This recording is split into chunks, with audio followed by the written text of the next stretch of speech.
Gas সংকটের দিন হতে যাচ্ছে শেষ। এটা শেখ হাসিনার দুর্নীতির দেশ নয়, ছাত্র জনতার নতুন বাংলাদেশ। গ্যাসের উপর ভাসতে থাকা বাংলাদেশে গত 5 বছর যাবৎ গ্যাস সংকট। প্রচুর পরিমাণে অর্থ সম্পদ থাকার পরও কিভাবে ভিক্ষা করে খেতে হয় সেই উদাহরণ আমাদের দেখিয়ে দিয়েছে বিগত সরকার। বাংলাদেশের ভূগর্ভে গ্যাসের ভান্ডার থাকলেও আমাদের আমদানি করে যেতে হয়েছে।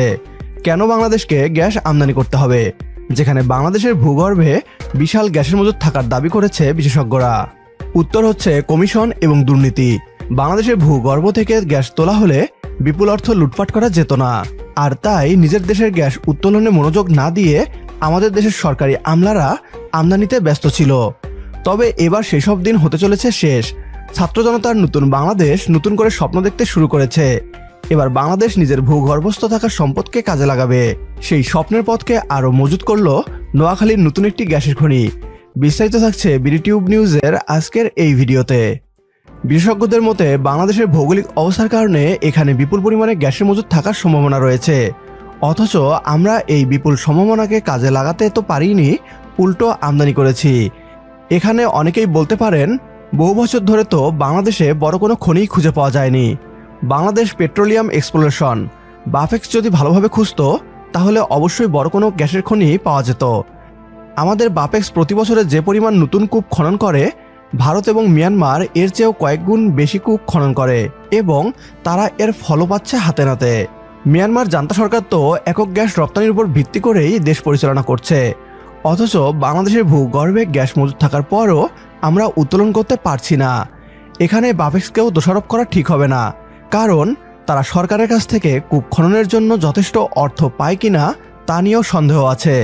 তবে ছাত্র জনতার নতুন এই বাংলাদেশে হাওয়া লেগেছে পরিবর্তনের। এবার বাংলাদেশের সম্পদের সঠিক ব্যবহার নিশ্চিত করা হবে, আমদানি নয়। বরং নতুন গ্যাসের খনি সন্ধানে বেশি মনোযোগ দিবে বর্তমান সরকার। এবার এই স্বপ্নকেই বাস্তবায়ন করতে নোয়াখালী থেকে আসলো এক খুশির সংবাদ। নোয়াখালীতে আবিষ্কৃত হলো নতুন গ্যাসের খনি। দেশের চলমান গ্যাস সংকটের মধ্যে আরও একটি কূপে গ্যাসের উপস্থিতি নিশ্চিত হওয়ার পর পরীক্ষামূলক আগুন জ্বালানো হয়েছে।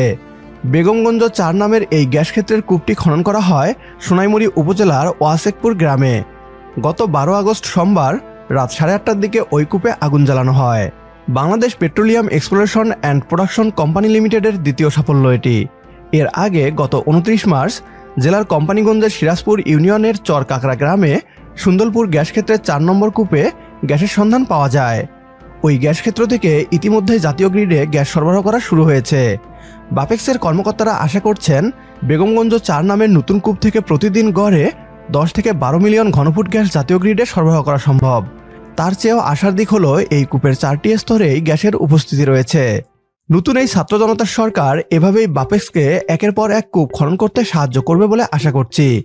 মিয়ানমারে যেখানে প্রতি 7টি কূপ খননের পর একটিতে গ্যাসের মজুদ পাওয়া যায়, সেখানে বাংলাদেশে প্রতি 3টি কূপ খননে একটি গ্যাসের মজুদ পাওয়া যায়। এটাই প্রমাণ করে আমাদের ভূগর্ভে গ্যাসের মজুদ রয়েছে এবং বাপেক্স তা ঠিক স্থানের নির্ধারণের মাধ্যমে উত্তোলনে সক্ষম। আজকের ভিডিও এই পর্যন্তই। ভিডিও সম্পর্কে আপনার গুরুত্বপূর্ণ মতামত কমেন্ট বক্সে জানিয়ে দিন আমাদের। সেই সাথে ভিডিও শেয়ার করে দেখার সুযোগ করে দিন আপনার বন্ধুদের। পরবর্তী ভিডিও দেখার আমন্ত্রণ জানিয়ে বিদায় নিচ্ছি আজ। আল্লাহ হাফেজ।